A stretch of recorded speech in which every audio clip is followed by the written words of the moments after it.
தூத்துக்குடி தேட்டரில் இதான் என்னோட படத்தை முதல் தடவை பார்க்குறேன். அண்ட் இது 3வது நாள் படம் ரிலீஸ் ஆகி கிட்டத்தட்ட நாங்கள் கோயம்புத்தூர்லேருந்து கிளம்பி கோயம்புத்தூர், ஈரோடு, சேலம், மதுரை, திருநெல்வேலி, தூத்துக்குடிக்கு வந்து சேர்ந்துருக்கோம். ரொம்ப எக்ஸைட்டிங்காக இருக்குது. ஏன்னா போகிற எல்லா இடத்துலையும் மக்கள் சிரிக்கிறாங்க. அண்ட் படம் முடிஞ்சதுக்கப்புறம் அவங்க கேட்கக்கூடிய கேள்வி எப்படி இருக்குன்னா, மெட்ராஸ் ரசிகர்களுக்கும் தூத்துக்குடி ரசிகர்களுக்கும் எந்த வித்தியாசம் இல்லை. இந்த ஊரில் முன்னாடி சொல்லுவாங்க A centre, B centre, C centre. ஆனால் இப்போ தேட்டரை பார்க்கறது அப்படி தெரியல, ஆடியன்ஸ் பார்க்கறது அப்படி தெரியல. ஒரு படம் நல்லா எடுத்தா அதோடைய தன்மையை புரிஞ்சுட்டு பாராட்டக்கூடிய அளவுக்கு தமிழ் ரசிகர்கள் வந்திருக்காங்க.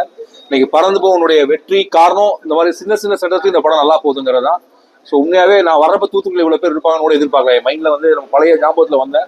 பட் தேட்டருமே வந்து பார்த்தா இது ஏதோ நாங்கள் இந்த படம் வந்து வேர்ல்ட் பிரீமியர் வந்து ரொட்டர்டாமில் நடந்துச்சு ஜனவரியில்.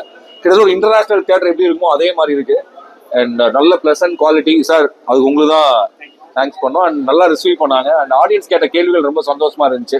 ஒரு டைரக்டருக்கு ஒரு படம் வந்து கடைசி மட்டம் வரைக்கும் போய் அதை புரிஞ்சு அவங்க கேள்வி கேட்க கிடைக்கக்கூடிய சந்தோஷம் தூத்துக்குடி வயசுல எனக்கு கொடுத்தாங்க. அண்ட் நாங்கள் எல்லாருமே பயங்கர சந்தோஷமா இருக்கோம். ஏன்னா என் கேரியர்ல இது வரைக்கும் கிடைத்த வெற்றிகள் இருந்து ஒரு 4 மடங்கு அதிகமான வெற்றி சொன்னாங்க வணிக ரீதியாக.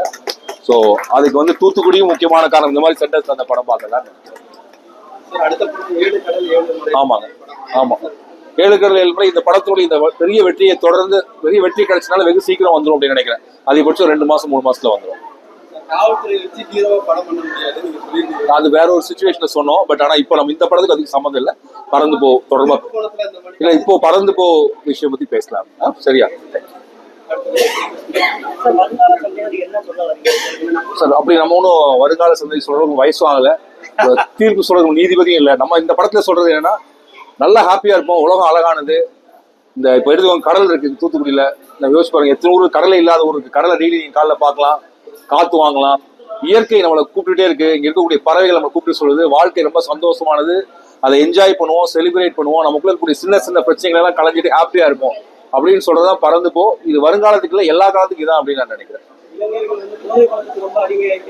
இந்த படத்துல வந்து இந்த ப்ளீஸ் அப்பா, நீங்களா படம் யாராவது பார்த்தா தெரிஞ்சுக்கணும். ப்ளீஸ் அப்பா செத்து போகாது அப்படின்னு சொல்லி சிகரெட்டுக்கு எதிரான ஒரு பாடலே இருக்கு. ஏன்னா என் பையன் சொல்லி தான் நான் சிகரெட்டை விட்டேன்.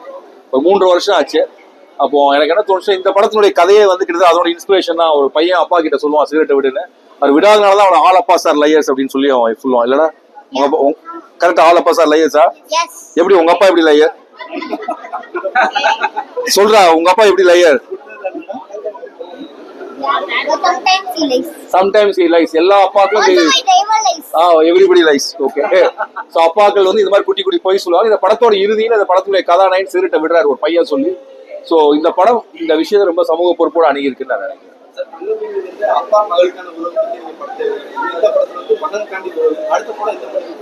வெளியில அப்பா மகன் தெரிஞ்சவங்க கூட இந்த கதையில பார்த்த பெண்கள்கிட்ட கேட்டீங்கன்னா தெரியும். இந்த அப்பா, அம்மா, மகன் ஒரு 3 பேர்த்தோட கதை. ஒரு மிடில் கிளாஸ் குடும்பத்தோட கதை.